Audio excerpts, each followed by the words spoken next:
Senator Cruz of Texas. Oh, God. Thank you, Mr. Chairman. Oh, no. Judge Jackson, congratulations on your nomination. 11,107 men and women have served as members of the House of Representatives. 1,994 men and women have served as members of the United States Senate. Only 115 men and women have served as Supreme Court justices. And he's really jealous. The position to which you have been nominated is extraordinarily important. And that is why the Senate is given the responsibility for advice and consent under the Constitution. Because the job matters immensely. Supreme Court confirmations were not always controversial. In fact, Bushrod Washington, when nominated to the Supreme Court in 1798, was confirmed the very next day. So what changed?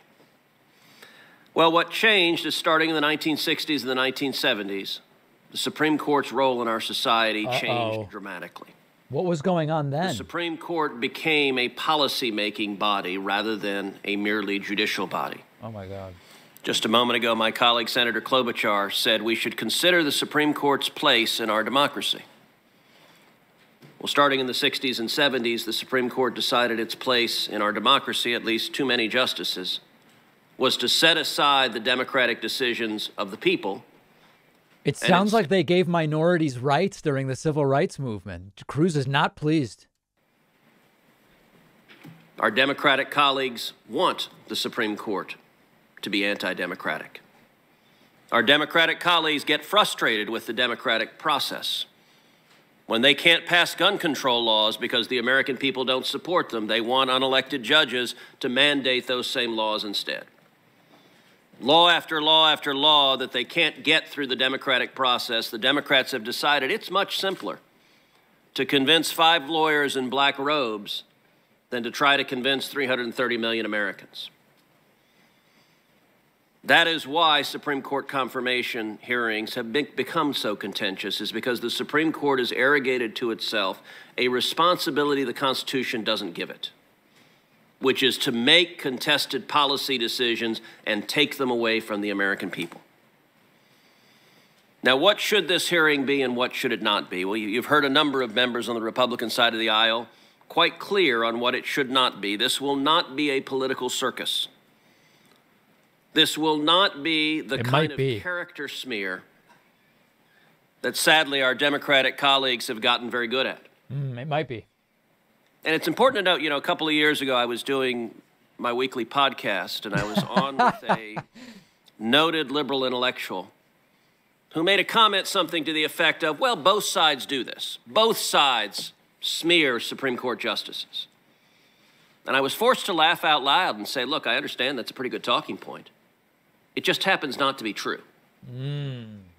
It is only one side of the aisle, the Democratic aisle, that went so into the gutter with Judge Robert Bork that they invented a new verb, to bork someone. It is only one side of the aisle that with Justice Clarence Thomas was so reprehensible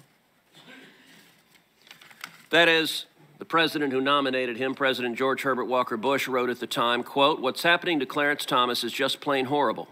All the groups that tried to beat him up on abortion or affirmative action have now come out of the woodwork. They are trying to destroy a decent man. This is an ugly process, and one can see clearly why so many good people elect to stay out of public life. As Justice Thomas observed in that hearing, what happened there was, to use his words, a high-tech lynching. Ooh. And I would note the chairman who presided over that disgrace was Joe Biden. Whoa. And then most of the members of this committee remember the confirmation hearing of Brett Kavanaugh, one of the lowest moments in the history of this committee.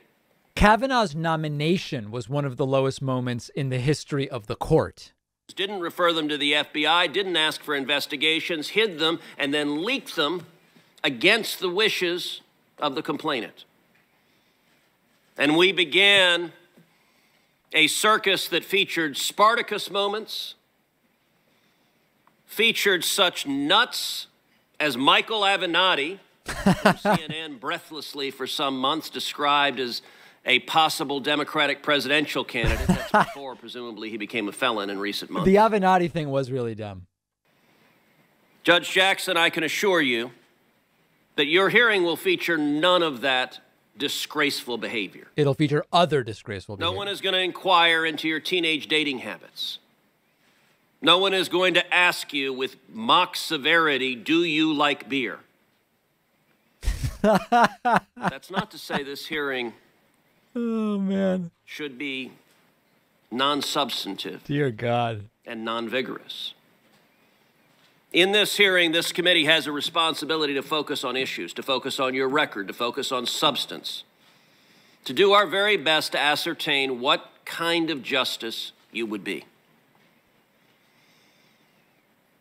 And a couple of straw men. It is no longer the case that Supreme Court confirmation hearings are merely about qualifications. There are some who say, well, if the justice is qualified, the Senate should confirm. There was a time that was the case. Our Democratic colleagues have abandoned that standard long ago. Our Democratic colleagues, then Senator Joe Biden was perfectly happy to vote against John Roberts, someone who was unquestionably qualified for the court. He was perfectly happy to vote against Sam Alito, someone who was unquestionably qualified for the court. And indeed, every member of our Democratic colleagues who was here at the time participated in the first ever filibuster of a Supreme Court justice on partisan lines with Justice Neil Gorsuch. They did so for someone unquestionably qualified, but they had a political agenda, and so every one of them happily filibustered Justice Gorsuch. Likewise, it's not about race. We will see Democrats in the media suggest that any senator that is skeptical of your nomination, that questions you vigorously, or that dares to vote against you must somehow harbor racial animus. If that were the standard, I would note we are sitting on a committee where multiple members of this committee, the senior Democrats in the committee, happily filibustered Judge Janice Rogers Brown, a very qualified African-American woman nominated to the D.C. Circuit. And they did so precisely because they wanted to prevent Judge Brown from becoming Justice Brown, the first African-American woman. Joe Biden was among the Democrats filibustering the first African-American woman nominated to the D.C. This is pretty vile. The senior Democrats on this committee also filibustered Miguel Estrada. As the staff for Senator Ted Kennedy said in writing at the time, the Democrats filibustered Miguel Estrada, quote, because he is Hispanic. They were explicitly racial. If you are Hispanic or African American and you dare depart from their political orthodoxy, they will crush you, they will attack you, they will slander you, they will filibuster you. So this is not about race. This is about Ted Cruz trying to get some excerpts from this on Hannity tonight. Chairman Dermott quoted Paul Simon, and he said, history will judge, quote, did she restrict freedom or did she expand it? I agree with that. The reason the American people care about the Supreme Court is it is integral to protecting or taking away our constitutional rights. When it comes to free speech, this committee should inquire, will you protect the rights of Americans to speak, to say unpopular ideas, to say ideas that the government doesn't want you to say, that you nonetheless have a right to say? Will you protect freedom or restrict it? When it comes to religious liberty, will a justice vote to protect your right to live according to your faith and according to your conscience? Or will a justice vote to crush religious liberty and strip those rights away? The Second Amendment. Will a justice vote to defend your Second Amendment rights to keep and bear arms, to defend your family, to defend your children?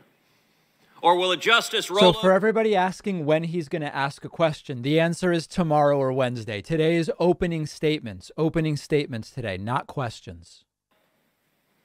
Will a justice protect the rights of the people, the rights of state legislatures to enact laws protecting innocent life, protecting unborn life, stopping abominations like partial birth abortion?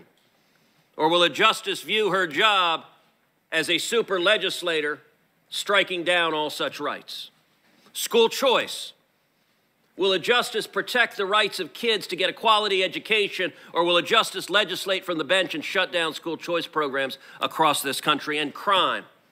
We are seeing murder rates, carjacking rates, crime rates skyrocketing across the country, in significant part because political Soros-backed district attorneys, because of Democratic efforts to abolish the police. And part of the Democratic effort to abolish the police is nominating justices that consistently side with violent criminals, release violent criminals, refuse to enforce the law, and that results in jeopardizing innocent citizens. Oh, boy. So all of those questions are fair game. Will you follow the law? What does your record indicate? Will you protect the rights of every American citizen, regardless of race, regardless of party, regardless of views? That's what the focus of this hearing should be.